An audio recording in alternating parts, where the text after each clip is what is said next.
The dust cloud behind her looked like the breath of the devil himself, and Clara Westfield knew that if the men chasing her caught up, they would hang her before sunset without bothering with a trial. The stolen mare beneath her was worth more than most men earned in a year, a magnificent chestnut with a white blaze that marked her as belonging to Luther Gaines, the richest and most vindictive rancher in 3 territories. Clara had not planned to become a horse thief. She had planned to become Luther Gaines's wife, right up until the moment she discovered him standing over her brother's body with a smoking gun and a cold smile. The mare had been tied outside, and Clara had made a choice in that split second that changed everything. She took the horse and ran, leaving behind her life, her reputation, and any hope of justice through legal means. Now, 3 days later, with nothing but the clothes on her back and a canteen that had run dry that morning, she rode into the small town of Redemption, Arizona Territory, in the scorching summer of 1883. The town was barely more than a collection of weathered buildings huddled together against the harsh desert landscape. A saloon, a general store, a blacksmith, and a scattering of houses that looked like they might blow away in a strong wind. Clara's throat was parched, her lips cracked, and her body ached from days in the saddle. She knew she should keep riding, put more distance between herself and Luther's men, but the mare was flagging, and if she pushed the animal any harder, they would both collapse. She dismounted near the water trough outside the general store, her legs nearly buckling as her feet hit the ground. The mare drank deeply, and Clara cupped her hands to splash water on her face, the cool liquid a blessed relief. She was so focused on the water that she did not notice the man watching her from across the street until his shadow fell across her. "That is a fine horse," he said, and Clara's hand instinctively moved to the knife at her belt. She turned to face him, prepared to fight or run, but the words died in her throat when she saw him. He was tall, with sun-bronzed skin and dark hair that needed cutting, wearing dusty work clothes and a battered hat that shaded eyes the color of creek water in summer. He held up his hand slowly, showing he meant no threat. "Easy now. I am not looking for trouble." "Then you should look elsewhere," Clara said, her voice hoarse from lack of water. "Trouble is all I have to offer." He studied her for a long moment, taking in her travel-stained dress, the way she favored her left side where bruises bloomed from a fall 2 days back, and the desperation in her eyes that she could not quite hide. "You look like you could use a meal and a safe place to rest." "What I need is to disappear," Clara said bluntly, "and I have nothing to pay you with." "I did not ask for payment," he replied. He glanced down the road where dust was beginning to rise in the distance. "But if those riders coming up the road are looking for you, we had better move quickly. My name is Jack Brennan. I have a ranch about 2 miles outside town. If you want help, get back on that mare and follow me. If not, I wish you luck." Clara looked at the approaching dust cloud and made her second life-changing decision in 3 days. She swung back into the saddle, ignoring the protest of her aching muscles, and followed Jack Brennan out of town on a different road, one that wound through rocky terrain and scattered mesquite. His ranch was small but well-maintained, with a sturdy house built of adobe and wood, a barn that had seen better days but still stood solid, and corrals that stretched out toward distant hills. Jack led her past all of it, riding hard toward the far edge of his property where the land rose into rocky bluffs and hidden valleys. They rode for nearly an hour before he finally stopped in a pasture so remote that Clara could not see any other signs of civilization. "No one comes out here," Jack said, dismounting. "The land is too rough for cattle, and the water source dried up years ago. But there is grass, and that mare needs rest." He helped Clara down from the saddle, his hands steady and impersonal. "Can you walk a bit further? My line cabin is just over that ridge." The line cabin was more of a shack, built for cowboys to use during roundup season, but it had a roof, a door that closed, and a small stove. Jack got a fire going while Clara collapsed onto the single bunk, her body finally giving out now that she had stopped moving. She must have dozed because when she opened her eyes, the sun was lower in the sky and the smell of coffee and beans filled the small space. "Eat," Jack said, handing her a tin plate. "Then you can tell me why Luther Gaines's best breeding mare is standing in my pasture and why you look like you have been riding through hell." Clara ate first, the food settling the worst of the hollow ache in her stomach, and then she told him everything. She told him about her brother Thomas, who had worked as a ranch hand for Luther Gaines. She told him about the water rights dispute, about how Thomas had discovered that Luther was diverting water from the communal creek, starving out the smaller ranchers. She told him about riding out to the Gaines ranch to bring Thomas a birthday gift, only to arrive in time to see Luther shoot her brother in cold blood. He said Thomas was a thief, that he had been caught stealing, Clara said, her voice breaking, but Thomas would never. Luther saw me standing there, and I saw him decide whether to kill me too. I think he would have, but his foreman rode up, so I ran. I took the mare because she was there, and I knew if I took something Luther valued, maybe he would chase me instead of just forgetting Thomas ever existed. Jack was quiet for a long time after she finished. The fire crackled in the stove, and somewhere outside a coyote howled at the emerging stars. "Luther Gaines has the sheriff in his pocket," he finally said. "Half the territory is afraid of him, and the other half works for him. If you go to the law, they will hang you for horse theft and call your brother's death justified." "I know," Clara whispered, "so I keep running." "Or you stay," Jack said. The words hung in the air between them, full of possibility and danger. "You stay here, in this cabin, where no one ever comes.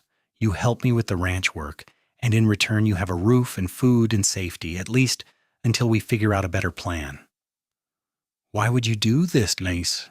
Clara asked, searching his face for any hint of ulterior motive. "You do not know me. You could hang alongside me if Luther finds out you helped me." Jack stood and walked to the small window, looking out at the darkening landscape. 5 years ago, Luther Gaines accused my father of cattle rustling. He had no proof, but he had money and influence. My father was hanged, and our family ranch was seized for debt. I managed to buy this small piece of land far enough from Luther's reach that he does not bother with me. But I remember what it feels like to be helpless against a man like that, so yes, I will help you. Not because I know you, but because I know him. That night, Clara slept in the cabin while Jack rode back to his main house. He returned at dawn with supplies, clothes that had belonged to his late mother, and news. "Luther's men rode through town yesterday. They are offering a reward for information about a woman on a chestnut mare. $500. Clara felt her stomach drop. "That is enough money that anyone would turn me in." "Which is why you stay out here," Jack said firmly. "I will bring you supplies every few days. There is a spring about a quarter-mile north that still runs, so you will have water. Keep the mare hidden in the canyon. If anyone rides out this way, which they would not, you have enough warning to disappear into the rocks." For 2 weeks, Clara lived like a ghost. She spent her days caring for the mare, whom she had named Liberty, and slowly recovering from her ordeal. Jack came every few days bringing food and news. Luther's men were still searching, but the trail had gone cold. They had questioned people in 3 towns, but no one had seen which direction Clara had gone after leaving Redemption.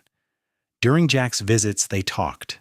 At first, the conversations were practical, focused on supplies and safety, but gradually they became something more. Jack told her about his dreams of expanding his ranch, of breeding horses that could survive the harsh desert climate. Clara told him about her life before, about the small dress shop she had run in Tucson, about her plans to expand into San Francisco before everything fell apart. "You are a businesswoman," Jack said, surprised and impressed. "Not many women run their own enterprises." "I had to," Clara said. "After our parents died, Thomas and I only had each other. He worked ranches, and I sewed. We were saving money, planning to buy our own place." Her voice caught. "Now he is gone, and I am a fugitive." Jack reached across the small space and took her hand. It was the first time he had touched her beyond helping her on or off a horse, and the contact sent a shock through her system. "You are a survivor," he said quietly, "and you are not alone." Something shifted between them in that moment, an acknowledgement of feelings that had been growing despite the circumstances, or perhaps because of them. Danger and proximity had a way of stripping away pretense, leaving only raw truth. The next time Jack visited, he brought fabric and sewing supplies. "I thought you might go crazy with nothing to do," he said almost shyly, "and I have shirts that need mending." Clara laughed for the first time since her brother's death. "Are you trying to put me to work, Jack Brennan?" "I am trying to give you a purpose beyond hiding," he said. "And maybe if you are willing, you could ride back with me to the main house, just for an afternoon. I think it is safe enough now." She should have said no. Every instinct screamed that it was too dangerous, that Luther's men could still be watching, but she was desperate for a change of scenery, desperate to feel like a human being instead of a hunted animal. So she agreed. Jack's house was simple but well built, with a main room that served as kitchen and living space, a bedroom, and a loft for storage. It was clear that a woman had once lived there. Curtains hung at the windows, now faded with age, and there were small touches like a painted cabinet and a rocking chair by the fireplace. "My mother loved this place," Jack said, following Clara's gaze. "She died when I was 17, right after my father was hanged. I think her heart just broke, and she could not go on without him." "I am so sorry," Clara said, and she meant it. She understood that kind of grief now, the kind that hollowed you out and left you wondering how to keep breathing. They spent the afternoon working side by side. Jack repaired a section of fence while Clara mended his shirts, and then, feeling bold, started on new curtains for the kitchen window. It felt almost domestic, almost normal, and Clara caught herself imagining what it would be like if this were her home, her life. As the sun began to set, Jack made dinner. They ate at the small table, talking about everything and nothing. When it was time to return to the line cabin, neither of them moved.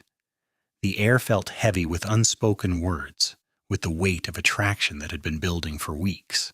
"Clara," Jack said, and his voice was rough with emotion, "I know the circumstances are not ideal. I know you are here because you have nowhere else to go. But I need you to know that my feelings for you are not born of pity or obligation. You are the strongest, bravest woman I have ever met, and every day I spend with you, I find myself falling harder." Clara's heart was pounding so hard she thought it might burst from her chest. "Jack, I cannot ask you to tie yourself to a fugitive. If Luther finds me, he will destroy you too." "Then we make sure he does not find you," Jack said. He stood and came around the table, kneeling in front of her chair so they were eye to eye. "I am not asking you to marry me tomorrow. I am not asking you for anything except the truth. Tell me you feel nothing for me and I will take you back to the cabin and never speak of this again. But if you feel even a fraction of what I feel, then we have something worth fighting for." Clara looked into his eyes, those creek water eyes that had shown her nothing but kindness and respect, and she knew she could not lie. "I feel it," she whispered. "God help me, I feel everything." Jack's smile was like sunrise breaking over the desert. He leaned forward slowly, giving her time to pull away, and kissed her with a tenderness that made her want to weep. It was a kiss full of promise and hope, a kiss that said they had time, that they would find a way. But time was something they did not have as much of as they thought. 3 days later, Jack rode out to the line cabin with grim news. "Luther's men are searching ranches. They are being methodical, working their way through every property in a 50-mile radius. They will be here in less than a week." Clara felt the blood drain from her face. "Then I have to run again." "No," Jack said firmly. "We need a better solution. Running will only work for so long." He paced the small cabin, his mind clearly working through options. "I have been thinking. What if we could prove that Luther killed your brother? What if we could get evidence that would stand up even against his money and influence? How? Clara asked, though hope was beginning to flicker in her chest. It is his word against mine, and I am a thief in the eyes of the law. His foreman, Jack said, the one who rode up when Luther was deciding whether to kill you. What if he would testify to what he saw? Luther cannot have been kind to all his men. Someone must resent him enough to tell the truth. It was a long shot, but it was better than running forever. They spent the next 2 days planning. Jack made discreet inquiries and learned that Luther's foreman, a man named Miguel Reyes, had been fired the week after Thomas's death. Luther had accused him of incompetence, but rumor had it that Miguel had objected to something Luther had done. Finding Miguel took another week, a week during which Clara barely slept, jumping at every sound, certain that Luther's men would appear at any moment. But Jack tracked Miguel to a small ranch near the Mexican border where he was working as a horsebreaker. Jack went alone to speak with him, and Clara spent the longest day of her life waiting at the line cabin, praying that Jack would return with good news and not a bullet in his back. When she finally heard hoofbeats approaching at sunset, she nearly collapsed with relief. Miguel Reyes rode beside Jack, a weathered man in his 40s with sad eyes and work-worn hands. He dismounted and removed his hat respectfully when he saw Clara. "Señorita Westfield," he said quietly. "I am sorry for what happened to your brother. He was a good man." "You saw what Luther did?" Clara asked, her voice shaking. Miguel nodded. "I saw him shoot Thomas in the back. There was no fight, no theft.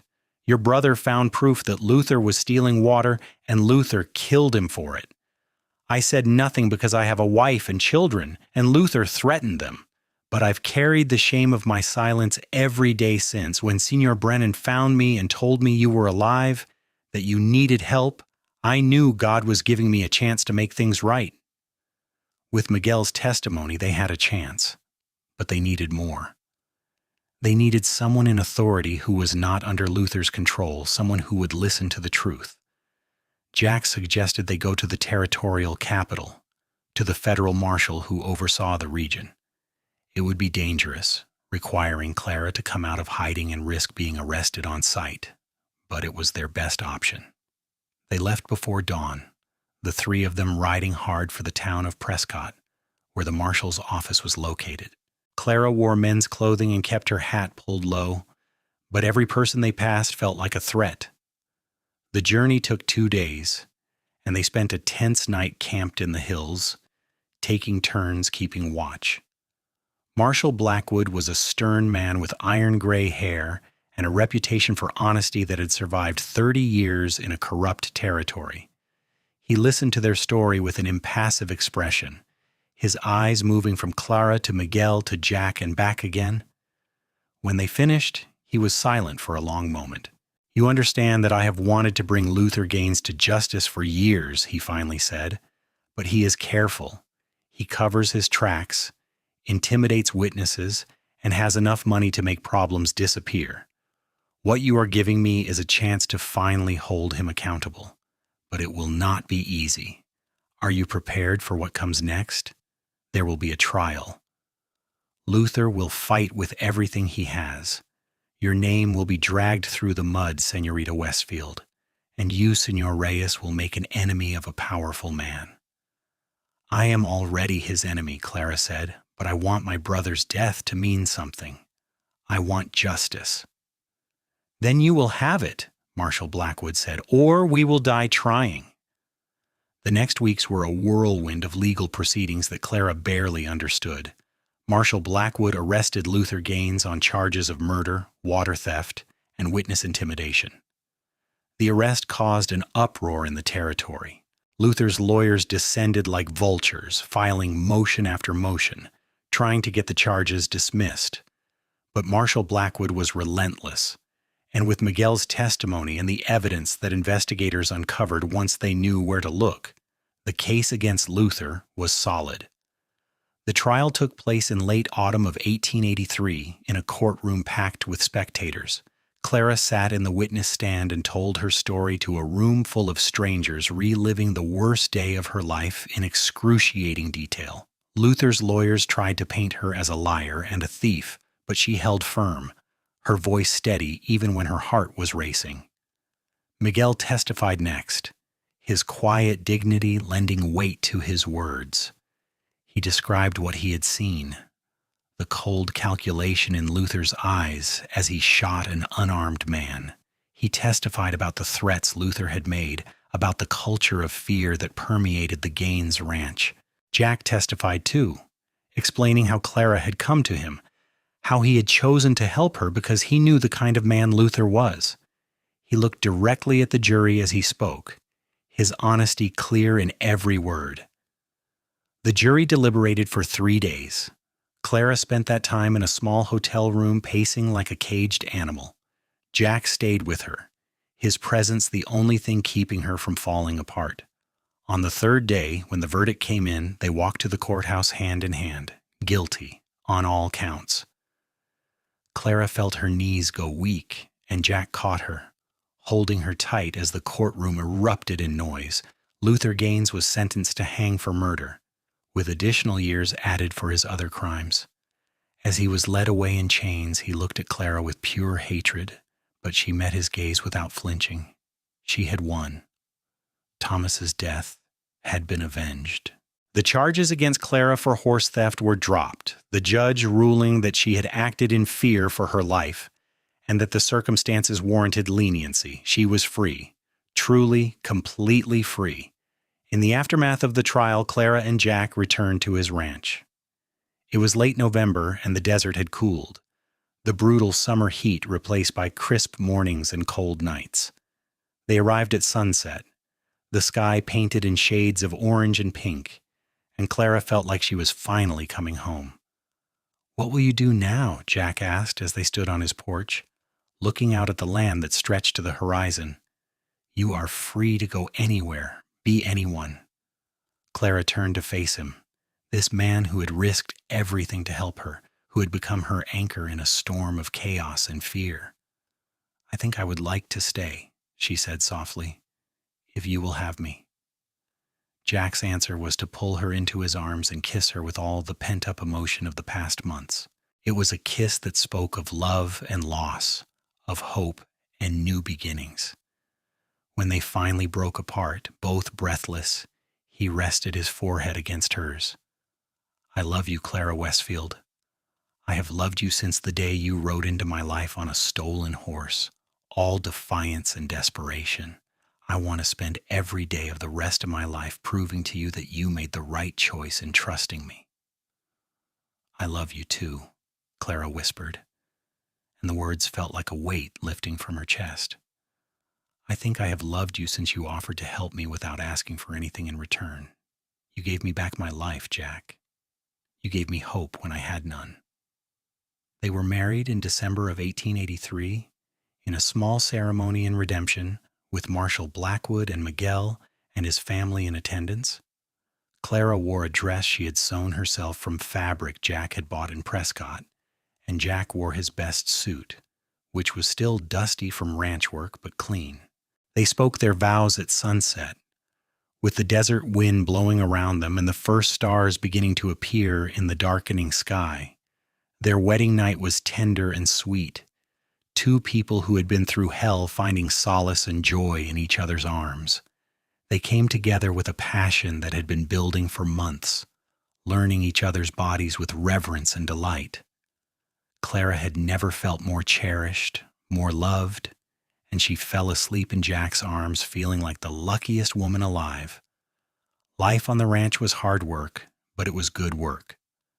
Clara threw herself into building a life with Jack, helping with the horses, managing the books, and slowly transforming the house into a real home. She set up a sewing corner in the main room and began taking orders from women in town, her reputation as a skilled seamstress spreading quickly. The extra income helped them expand the ranch, buying more land and better stock. Jack was everything Clara could have wanted in a husband. He was kind and patient, treating her as an equal partner in all things. They worked side by side during the day and talked for hours by the fire at night, sharing dreams and fears and everything in between. He made her laugh with his dry humor, and he held her when the nightmares came, the memories of Thomas's death and her desperate flight. Liberty, the chestnut mare who had started everything, became the foundation of their breeding program. She was a magnificent animal, and when bred with Jack's best stallion, she produced foals that were strong, fast, and perfectly adapted to the harsh desert climate. Within 2 years, Brennan horses were in demand throughout the territory. In the spring of 1885, Clara discovered she was pregnant. She told Jack one morning as they were working in the barn, and he picked her up and spun her around, his joy so pure and bright that it brought tears to her eyes. They spent that evening planning for the baby's arrival, arguing good-naturedly about names and whose eyes the baby would have. "I hope he has your courage," Jack said, his hand resting on Clara's still flat stomach. "Or she might have your stubborn determination," Clara countered, laughing. Their son was born in January of 1886 during a cold snap that had Jack frantically stoking fires and boiling water. The labor was long and difficult, attended by the doctor from town and Miguel's wife Rosa, who had become Clara's closest friend. When the baby finally arrived, squalling and red-faced and perfect, Clara wept with relief and joy. They named him Thomas after her brother, and Jack held his son with shaking hands and tears streaming down his face. "Hello, Thomas Brennan," he whispered. "Welcome to the world, little man. You are so loved already." Being parents changed them in ways Clara had not expected. The fierce love she felt for her son was overwhelming, a primal need to protect and nurture that consumed her. Jack was a natural father, patient and gentle, singing off-key lullabies at 3 in the morning and walking the floor with Thomas when he was fussy. Watching him with their son made Clara fall in love with him all over again. As Thomas grew from baby to toddler, the ranch prospered. Word of Luther Gaines's crimes and subsequent execution had spread, and many people who had been too afraid to stand up to him now found their voices. Clara and Jack were respected in the community, known for their honesty and hard work. The small ranch that Jack had started with became a thriving operation, and they hired several hands to help with the increasing workload. Miguel came to work for them permanently, bringing his family to live in a house they built on the property. His children and Thomas grew up together, running wild across the desert landscape, learning to ride almost before they could walk. Clara often watched them from the porch, her heart full to bursting with contentment. In the summer of 1888, Clara gave birth to a daughter. They named her Hope because that was what she represented, the future they had built from ashes and despair. Hope had Clara's dark hair and Jack's creek water eyes, and from the moment she was born, she was a force of nature. Where Thomas was calm and thoughtful, Hope was impulsive and adventurous, keeping her parents on their toes. Jack loved watching Clara with their children. She was fierce and tender by turns, teaching them to be strong and kind, to stand up for what was right. She told them stories about their Uncle Thomas, keeping his memory alive, and about the day she rode into town on a stolen horse and met a cowboy who changed her life. "Was it really love at first sight?" Hope asked one evening when she was 5, curled up in Clara's lap by the fire. Clara looked over at Jack, who was mending a bridle with Thomas's help, and smiled. "No, sweetheart. It was not love at first sight. It was better than that. It was trust at first sight and respect and a willingness to see the best in each other. The love grew from there, and it has kept growing every single day." "That is even better than a fairy tale," Hope declared, and Clara had to agree. The years passed in a blur of seasons and milestones. Thomas grew into a serious young man who loved horses as much as his parents did, showing a natural talent for training and breeding. Hope became an accomplished rider and a skilled seamstress, learning both trades from her parents. The ranch continued to expand, and the Brennan name became synonymous with quality horses throughout Arizona territory. On their 10th wedding anniversary, Jack took Clara back to the line cabin where she had hidden all those years ago. It was exactly as they had left it, weathered but still standing. They stood in the doorway, hand in hand, looking at the small space that had once been her refuge. "Do you ever regret it?" Jack asked quietly. The path your life took? Everything you lost? Clara was quiet for a moment, thinking about Thomas, about the girl she had been before tragedy struck. I regret that my brother died, she said finally. I will always carry that grief, but I do not regret anything that came after. This life with you, with our children, it is more than I ever dreamed possible. You saved me, Jack. In every way a person can be saved. You saved me too, Jack said, pulling her close. I was just existing before you came along, going through the motions. You gave me purpose and passion and a reason to build something lasting. You are my everything, Clara. They made love in that old cabin, two people who had found each other against all odds, celebrating the life they had built and the love that had sustained them through everything. Afterward, they lay together on the narrow bunk, watching dust motes dance in the late afternoon light filtering through the window. What do you think our grandchildren will say about us? Clara mused, trailing her fingers across Jack's chest.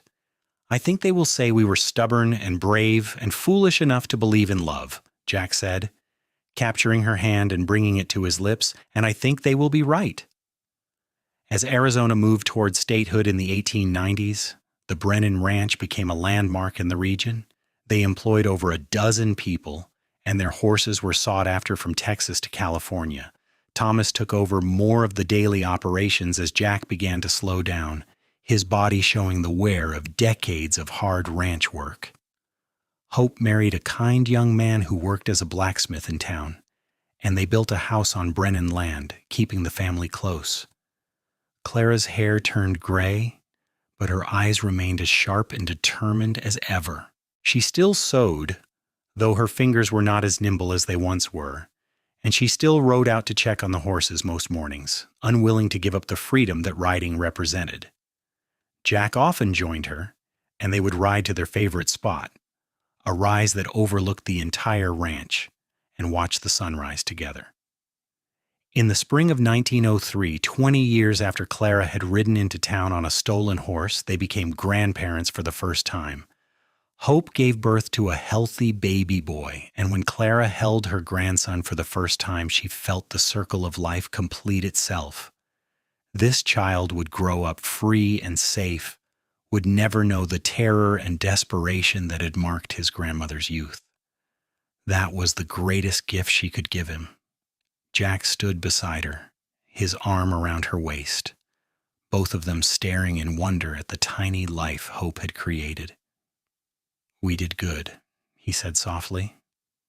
We did very good, Clara agreed, leaning into his embrace. They named the baby Jack Thomas Brennan, honoring both his grandfather and the uncle who had died so that Clara could live.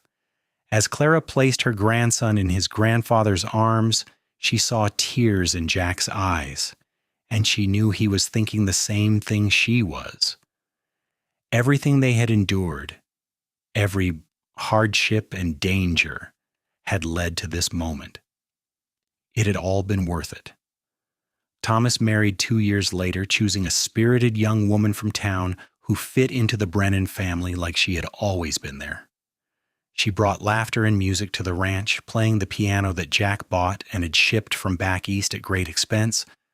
Sunday dinners became a tradition, with the entire extended family gathering around the long table Jack had built, sharing food and stories and love.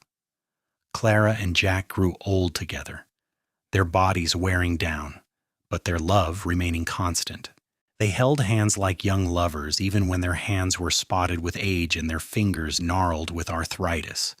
They still talked for hours, still laughed at each other's jokes, still looked at each other like they were the most remarkable thing in the world. On a warm evening in the summer of 1912, they sat on their porch watching the sunset, as they had done thousands of times before. Their grandchildren played in the yard, their children's voices drifting from inside the house. Jack turned to Clara, his creek water eyes still clear despite his 70 years.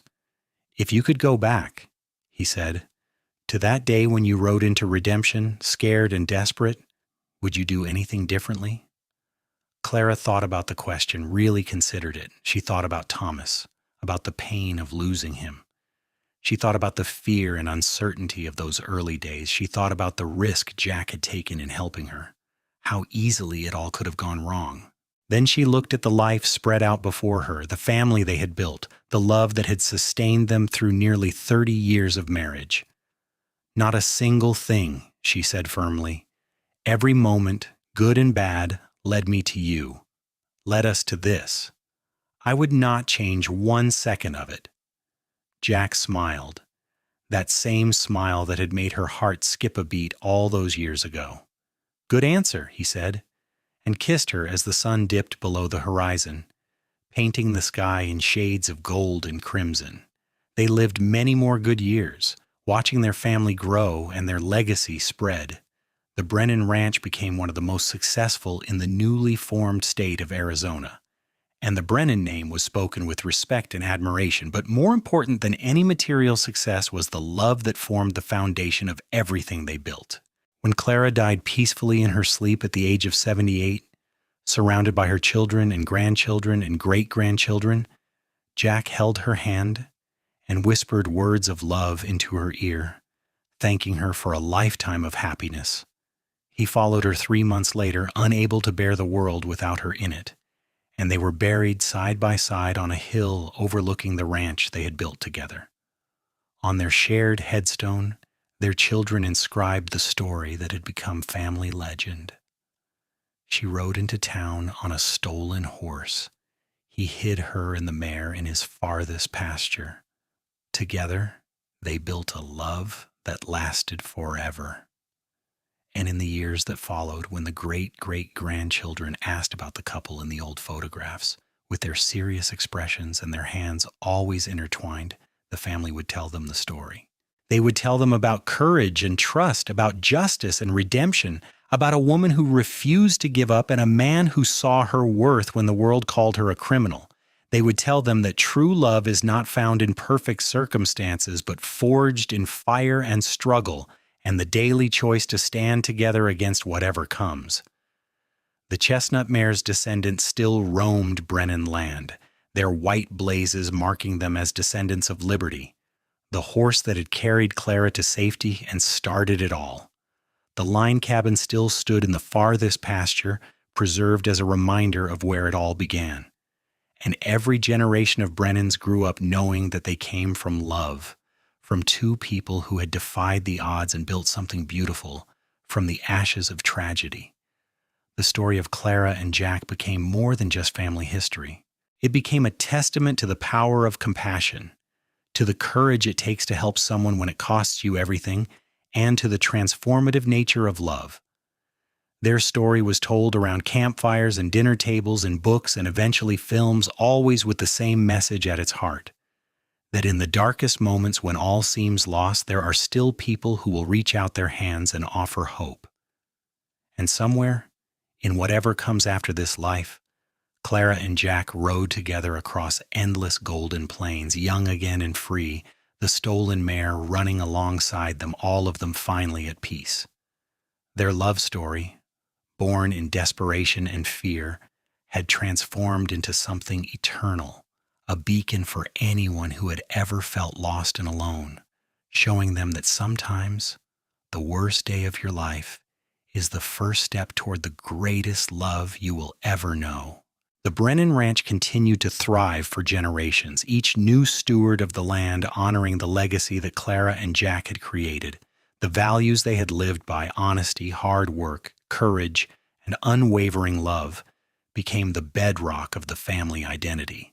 And every time a Brennan faced hardship or struggle, they would remember the story of their ancestors, of a woman who rode into town on a stolen horse and a cowboy who chose compassion over caution, and they would find the strength to carry on.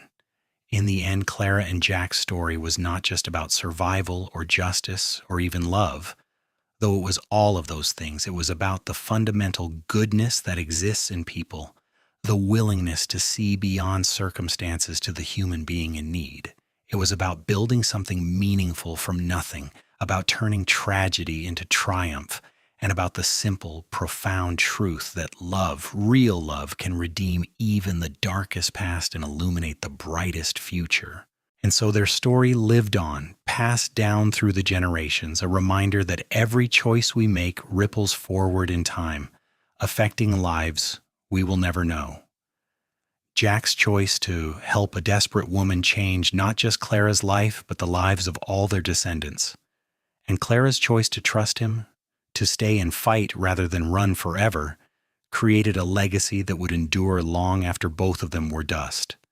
Their love was the kind that poets write about and dreamers long for, not because it was easy or perfect, but because it was real.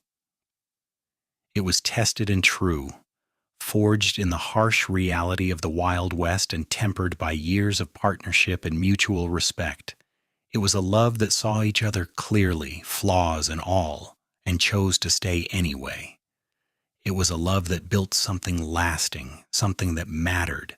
And in the quiet moments, when the wind blew across the Arizona desert and the sun set over Brennan land, you could almost hear the echo of hoofbeats, a woman and a man riding together toward home, toward each other, toward the life they had fought so hard to build. Their story was complete, their love story told, and it was everything a love story should be. Epic and intimate, tragic and triumphant, ending not with a question mark, but with a promise kept and a life well lived, together, always together, until the very end and beyond.